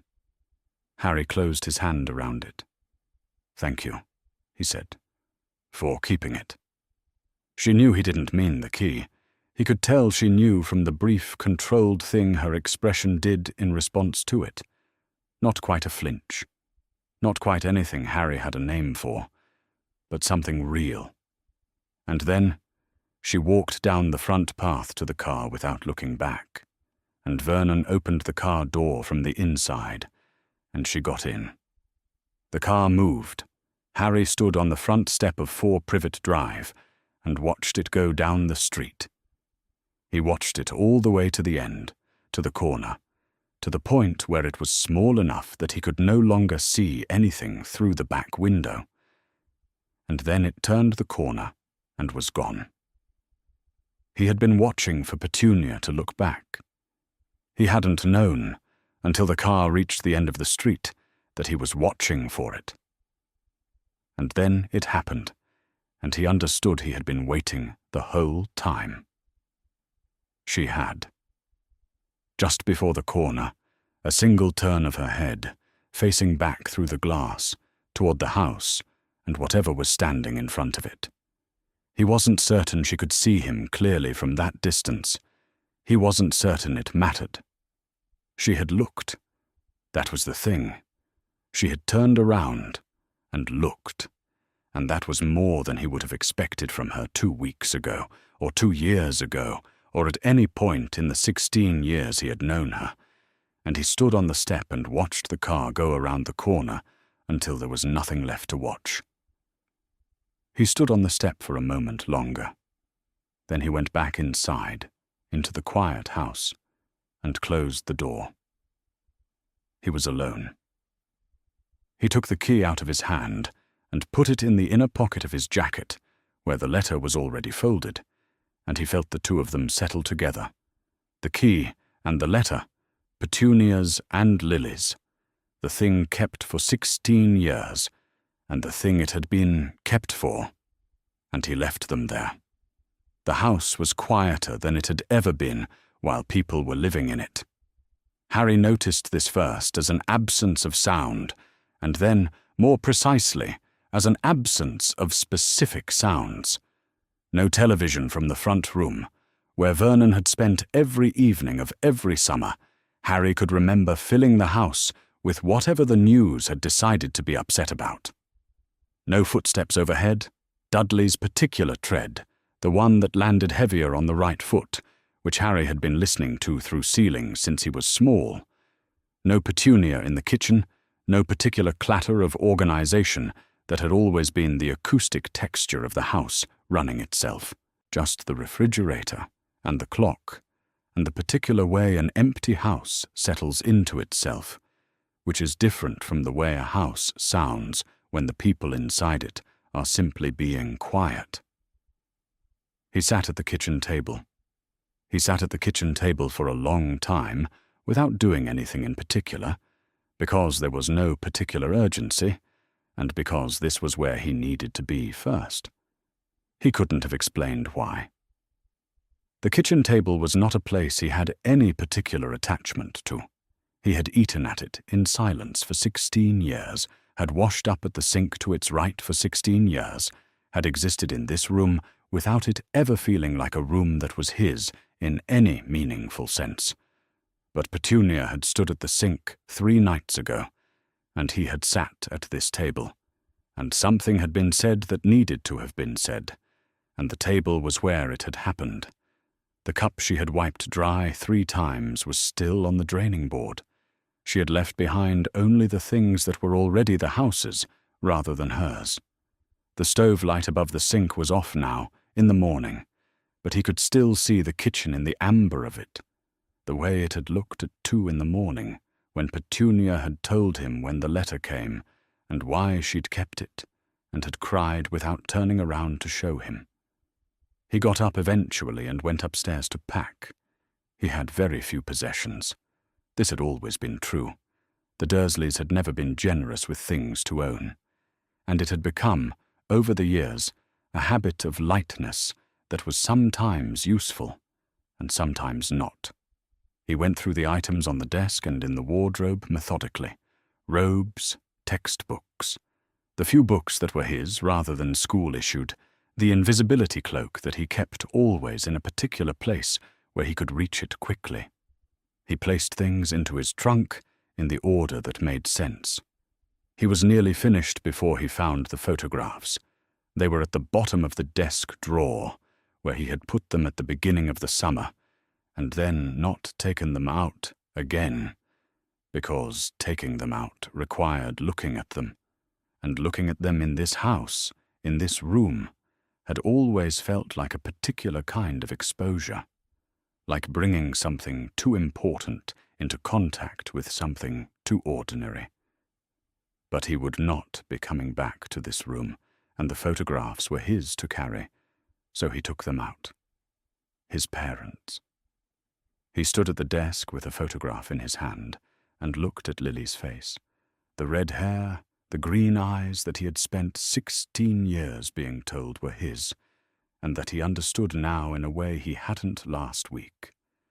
He had read her handwriting. He had heard her voice in the sentences she had built. He had heard Lupin say she was stubborn about laughter, that she dragged the marauders into finding things funny even when they were frightened. He had read the section she had written about the sister who kept things. He had been in the kitchen at 2 a.m. with that sister, and he had understood, in the particular way you understand things that have just become three-dimensional rather than flat, what it meant that Lily had trusted her with those words. The photograph was just a photograph, but it was different from what it had been 3 weeks ago when he hadn't known her voice. He packed the photographs into the trunk. He closed the trunk. He carried it to the top of the stairs. He went back downstairs and sat at the kitchen table again with the letter. He did not read it quickly. He read it the way he had learned to read it over the past few days, which was slowly, staying with each section until it had finished being that section, not hurrying toward the end. He read about the red hair and the argument and the cooking. He read about James's easy, infuriating bravery. He read about Sirius, who was supposed to have been raising him, who was dead. He read about Lupin, who had no idea what to do with a baby, but would read him poetry about stars. He read about Peter, and felt what he always felt when he read about Peter, which was a specific nausea that he had no better word for. He read about Petunia. She keeps things, Lily had written. She kept everything from our childhood that meant anything to her, even the things she pretended not to care about. I trust her with this, not because things are easy between us, but because I know her. He folded the letter. He put it in the inner pocket of his jacket, where it had lived for the past 2 days, on his person rather than in his trunk. He would not leave it behind. He felt for the house key beside it.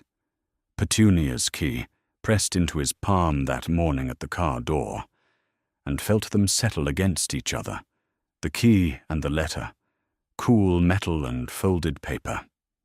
He left them there. He thought about what Lily had gotten right.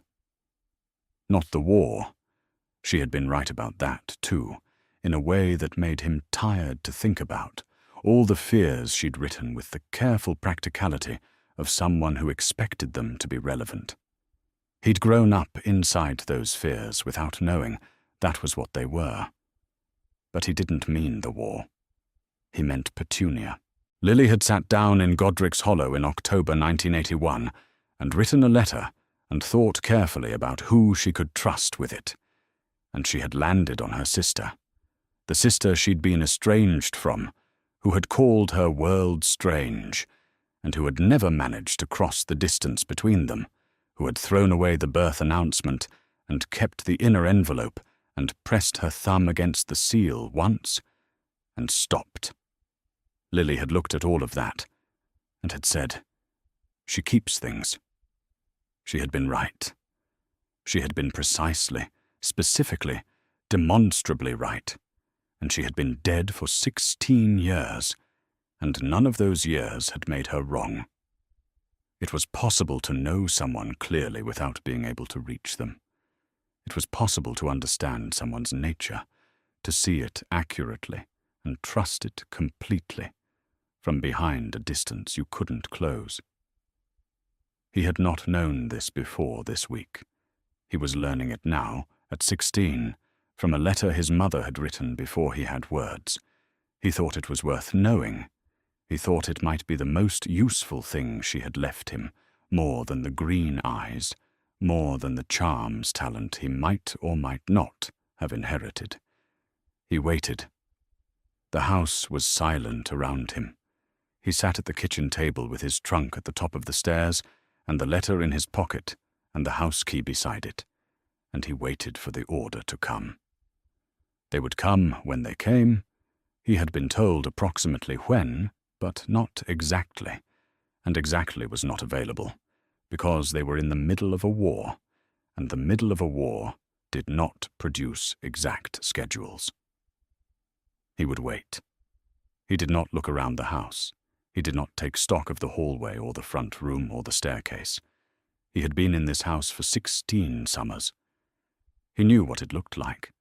He did not need to memorize it, because it was already memorized, absorbed into him the way places are absorbed when you have nowhere else to be, which meant it would be with him whether he wanted it or not, and he did not need to do anything deliberate about it. He sat at the kitchen table and waited, and the house was quiet around him, and outside the day went on. They came the following evening, as the light was going from the street. Harry had spent the day in the state he'd been in since the Dursleys left, at the kitchen table, or in his room, or on the stairs, which was an odd place to sit, but which he had discovered offered a direct view of the front door without committing him to any particular room. He had eaten what was in the kitchen, which was less than Petunia would have left if she'd been the one departing rather than the one packing for departure. But enough. He had checked the letter in his pocket 3 times without taking it out, just to confirm it was there. He had slept briefly on the camp bed around 2 in the afternoon, and woken to the same quality of silence, and gone back to the kitchen table. When the knock came, he already knew it was the order. The knock had a particular quality, measured, not hurried, belonging to someone who is announcing themselves rather than requesting entry. He was at the door in under a minute. Lupin was there, which Harry had half expected. McGonagall was also there, which he had not expected, and which seemed to require a moment's adjustment.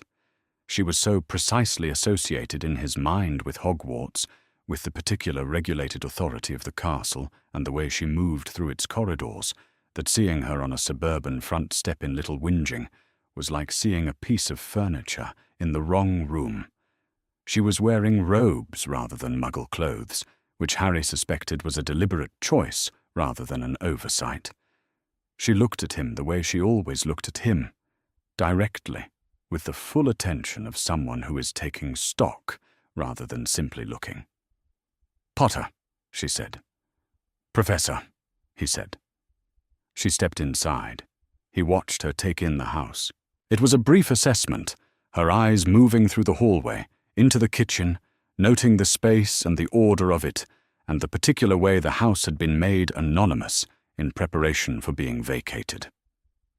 She said nothing about it, but she stood in the hallway for a moment longer than strictly necessary before she continued, and Harry thought, from the way her expression did something small and controlled, and then stopped doing it, that she was processing something he wasn't privy to. She had been on this street before.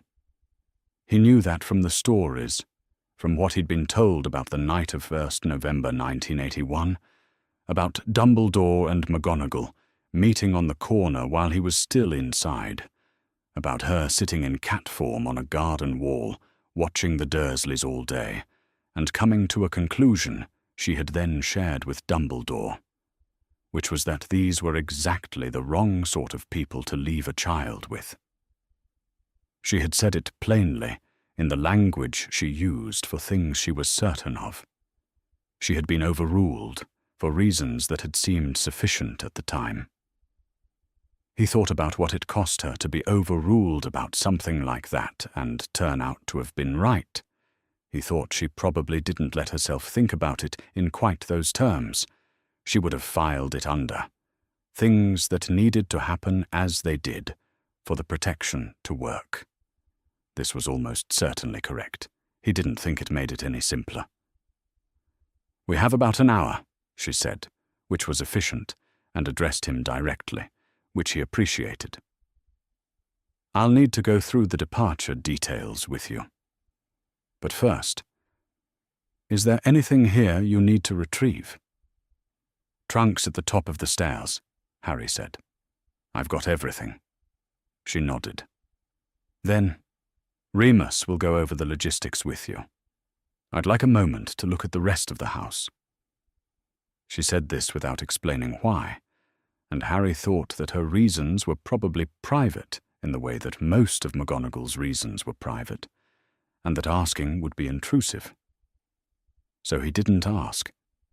Lupin came in from the step and closed the front door. He and Harry stood in the kitchen while McGonagall moved through the front room with a deliberateness that was not quite inspection, and not quite something else either. "She wanted to come," Lupin said quietly, not explaining, not justifying, just providing information. "I know," Harry said. Or he thought he knew. Now, Lupin went through the departure protocol, where they were going, in what order, by what method. Harry listened and asked the questions that needed asking and received the answers that were available, which were complete in some respects and deliberately partial in others, for reasons of operational safety that Harry understood and accepted. When they had finished, he had a clear enough picture of what the next few hours would look like. McGonagall came back into the kitchen. She looked at Harry in a way that was slightly different from the way she had looked at him in the hallway. Less assessment, more something that hadn't finished arriving. He thought she was about to say something practical, something about the departure or the logistics or when they needed to leave. And then she didn't say any of those things. "Did you know my mother?" Harry said. McGonagall paused. He had learned, over 6 years of being taught by her, what her different pauses meant. This one was not the pause of someone deciding what to say. It was the pause of someone deciding how much of what was true to say. "I taught her," she said.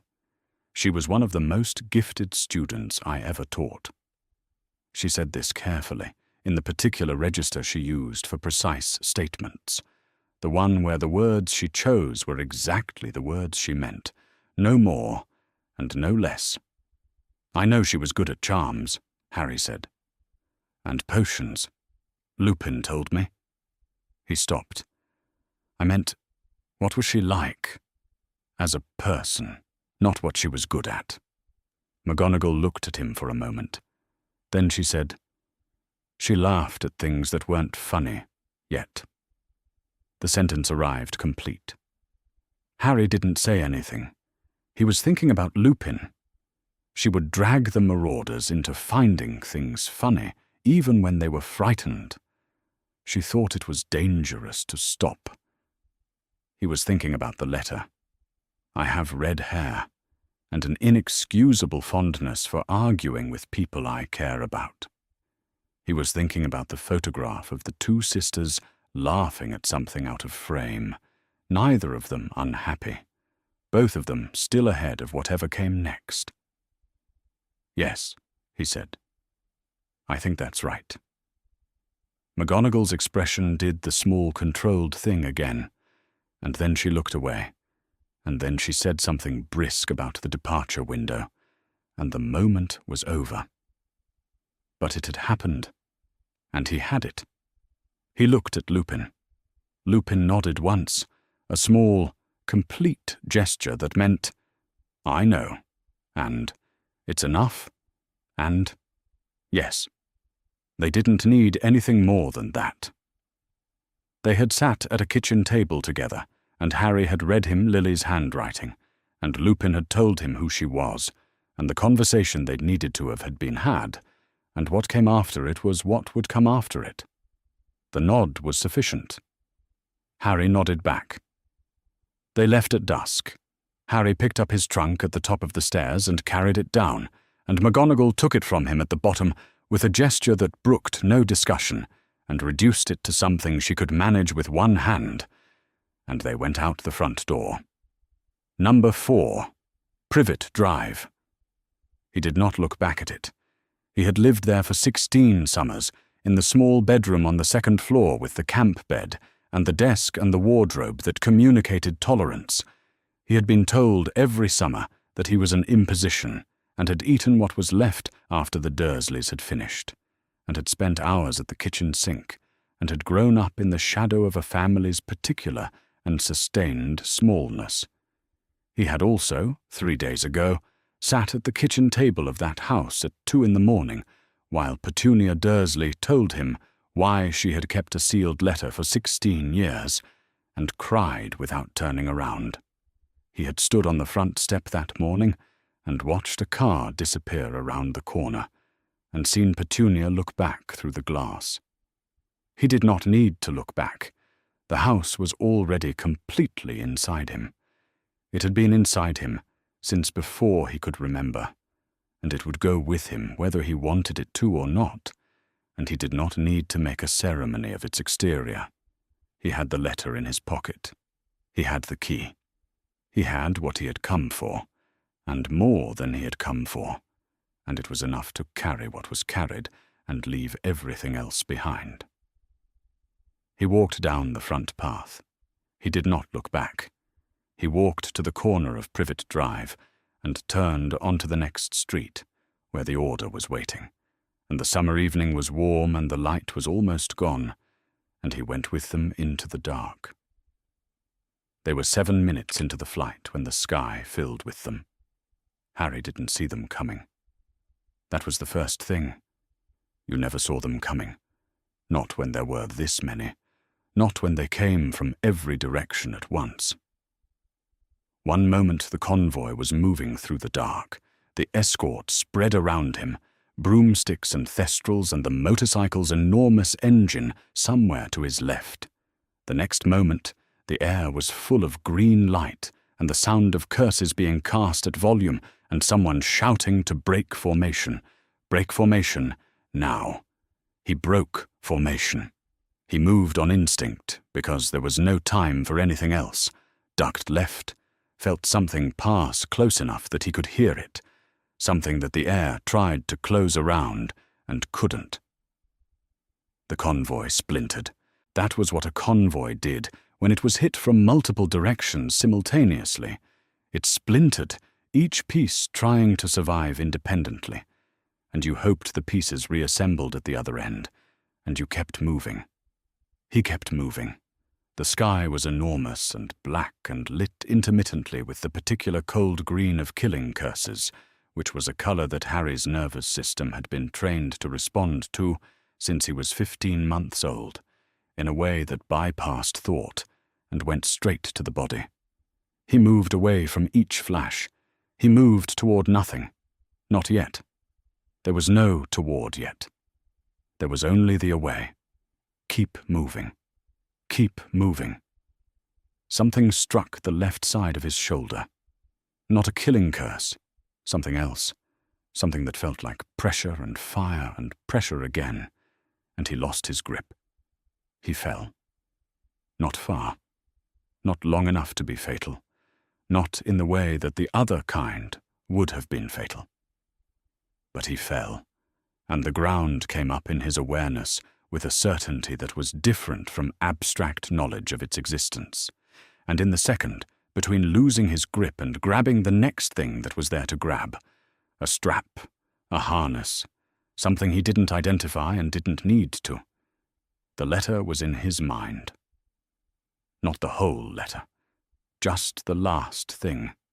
If love can do anything at all against what's coming, then you have more of it than you know.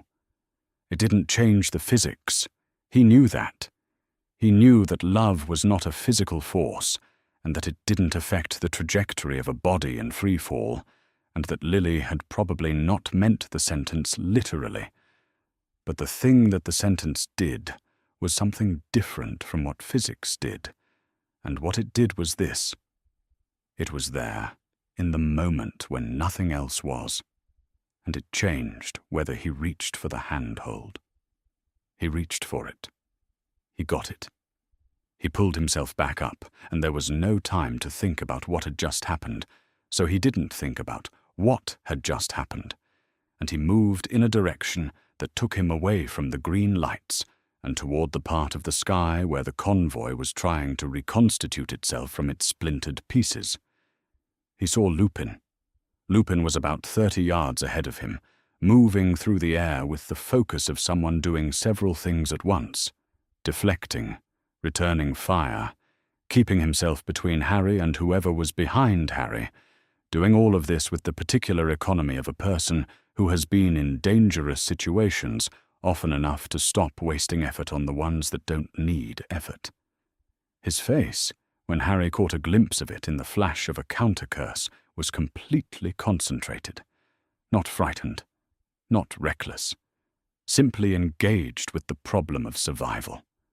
"A quiet Moony," Lily had written, "who will have no idea what to do with a baby, but will read him poetry about stars." Lupin was not quiet right now.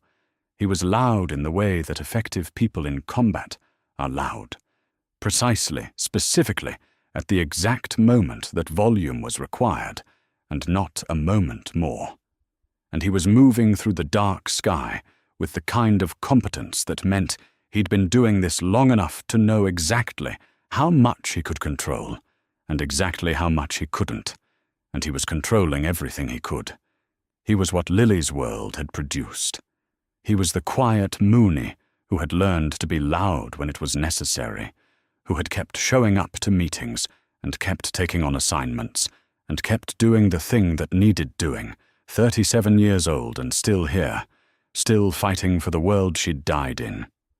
Harry thought. She would be glad to know he was here. He moved toward Lupin because moving toward Lupin was a better direction than most of the alternatives available to him, and they converged without speaking because speaking was not currently the useful thing, and they moved together in the way that people move together when they've talked about the things that matter and can now trust each other to move in roughly the correct direction without narration. The shout came from the left. A Death Eater, somewhere in the dark, called a name. They called it the way people call a name when they are certain of it, when the name is itself a threat, when saying it aloud is meant to do something, to intimidate, to signal, to tell the person who hears it that the person who is coming for them is not nothing, Voldemort.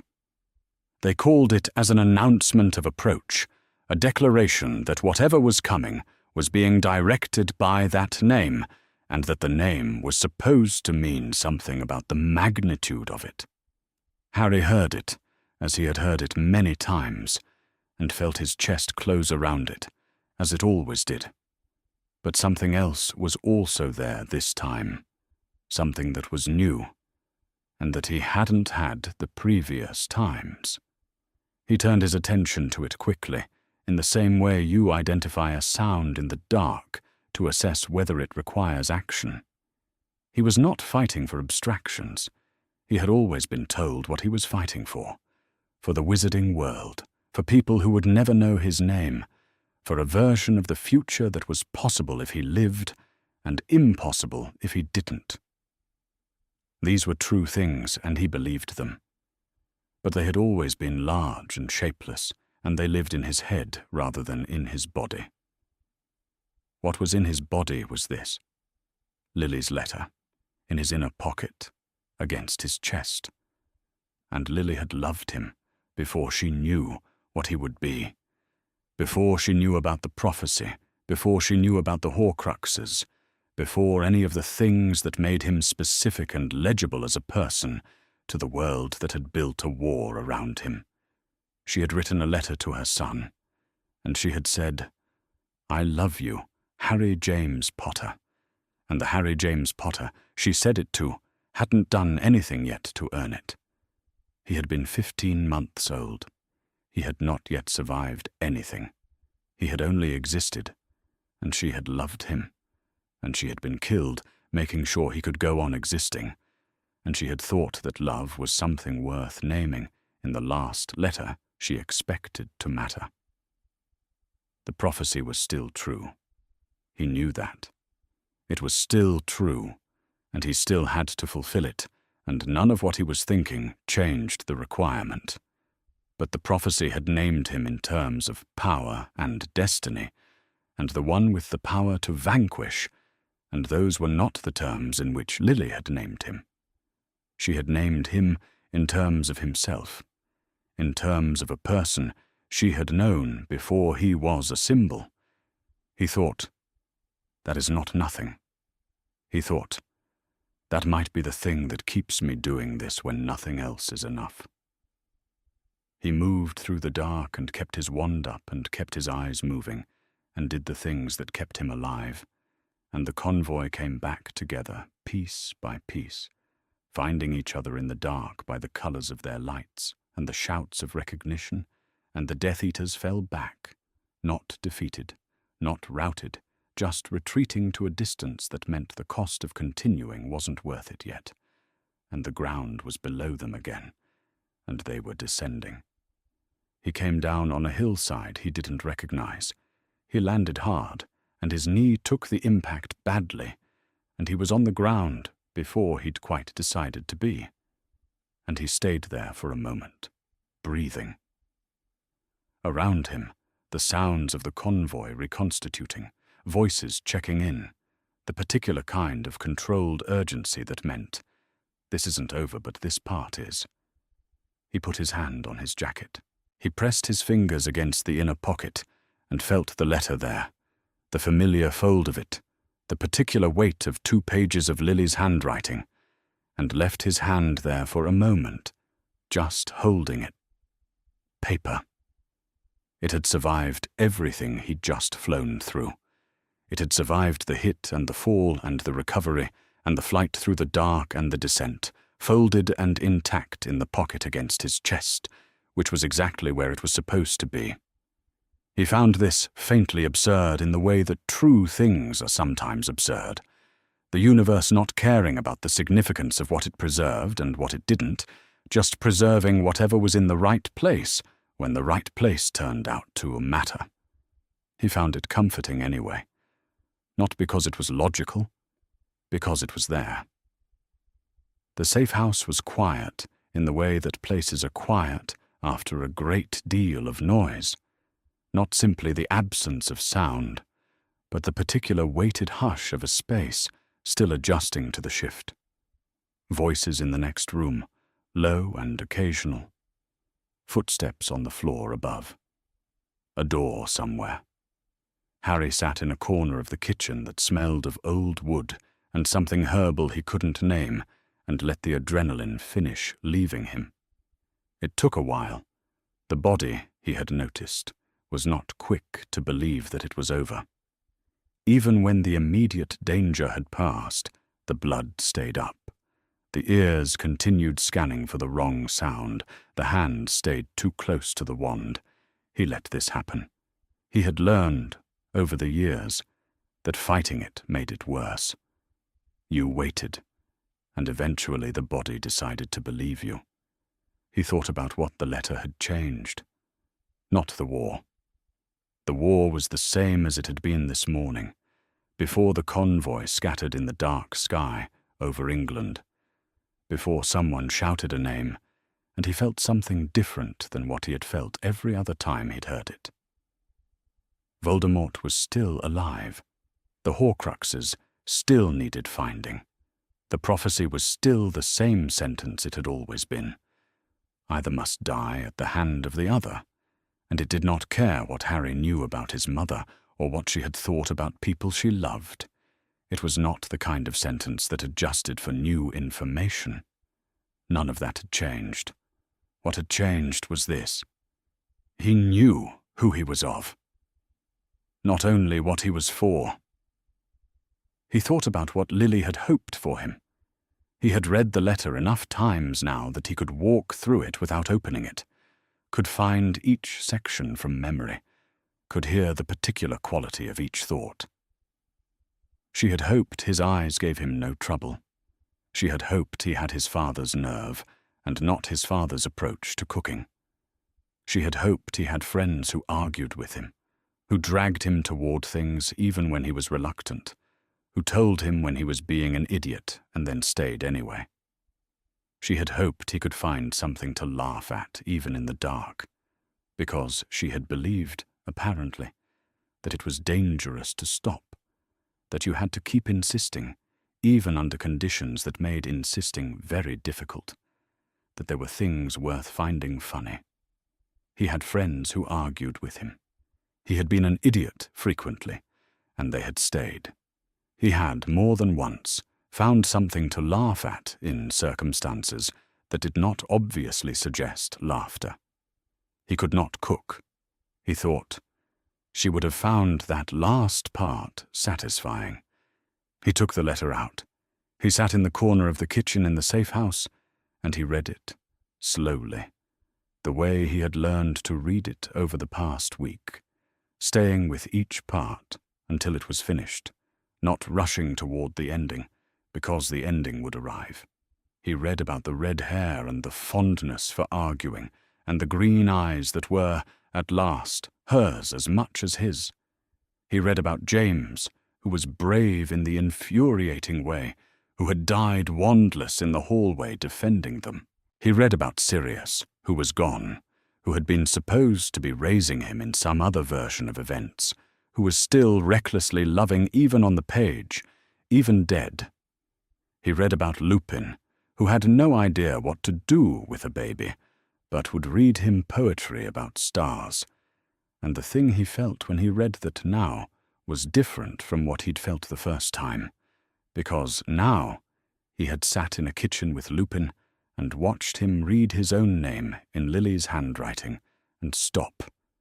He read about Peter and felt what he always felt and kept reading. He read about Petunia. He keeps things. She knows that. Knowing someone is different from being at peace with them. And then, I love you, Harry James Potter. He sat with it for a moment. Then he folded it. He was not going to read it again until this was over. That was a decision, not a loss. The decision of someone who has received what was meant for them and is ready to carry it rather than keep opening it. He had what she had meant to give him. He would carry it. He put it back in his inner pocket. Lupin found him like that. He came into the kitchen without knocking, which was not unusual. The safe house had a particular quality of everyone being in everyone else's way, without quite acknowledging it. Too many people in a space designed for fewer. But Lupin didn't cross to the stove or look for something in the cupboard. He pulled out the chair nearest Harry and sat down. He didn't say anything. Harry didn't say anything either. They sat in the kitchen, with the quiet pressing in around them. The voices in the other room, a low, unintelligible murmur, and neither of them had anything to say that needed saying. They had already said it, or something close enough. There had been a kitchen table, and a letter, and 2 pages of Lily's handwriting read aloud. And after that there was this. 2 people sitting together in the same space, both of them knowing whose absence was in the room. That was all it needed to be. After a while, Harry put his hand in his jacket pocket and took out the house key. It was small in his palm. House keys were always smaller than they seemed in memory. Less significant looking, more ordinary. The worn, smooth head from decades in Petunia's pocket. He turned it over. It would fit the lock of 4 Privet Drive, somewhere across England. Or it would have, before the protection expired and the Dursleys emptied the house, and the Order presumably began whatever process removed it from the equation. He didn't know if the house was occupied or sold, or simply standing empty with the curtains drawn. He didn't know if the lock had been changed. He would probably never use this key to open anything. But she had given it to him.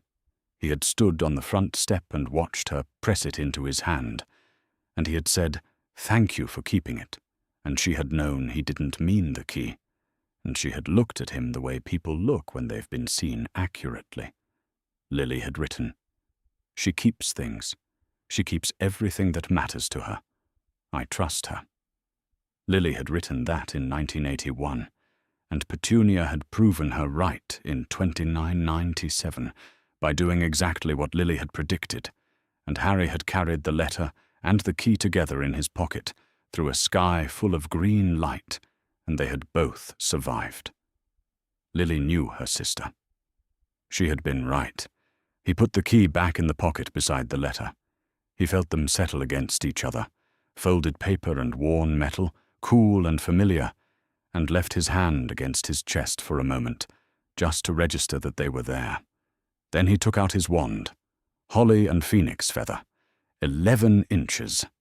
It had been described to him by the wand maker, who sold it as nice and supple, which was the kind of detail that felt irrelevant when you were 11, and would always remember it anyway. He had carried it for 6 years. It had not made him safe. It had not made him powerful in any absolute sense.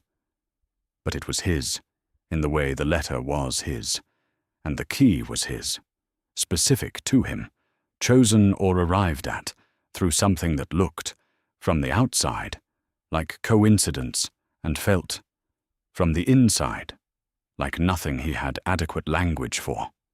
Ron appeared in the kitchen doorway. Behind him, Hermione. Ron's red hair was disheveled in the way it usually was after anything tense, which was different from disheveled in the casual sense, a register Harry had learned to distinguish. He looked at Harry. Harry looked at him. Neither of them said anything that needed saying out loud. Hermione's expression was the one she wore when she had been going over something methodically in her head and had reached her conclusions, which usually meant she was ready. They had a plan. It was not a good plan in the sense of having guaranteed outcomes or a clear sequence from start to finish. It was a plan in the sense of 3 people who knew what needed doing, who had chosen to do it together, who were going to begin tonight. Lupin stood from his chair. He didn't offer help. He knew, Harry thought, that this particular next part was not his to be part of, in the same way that the letter hadn't been his, and the key hadn't been his. He put his hand briefly on Harry's shoulder, and then he left the kitchen. Harry looked at Ron. Ron looked at Harry. Hermione said something about the map they'd made, and began spreading it on the table, because Hermione's response to the threshold of something large and difficult was always to begin.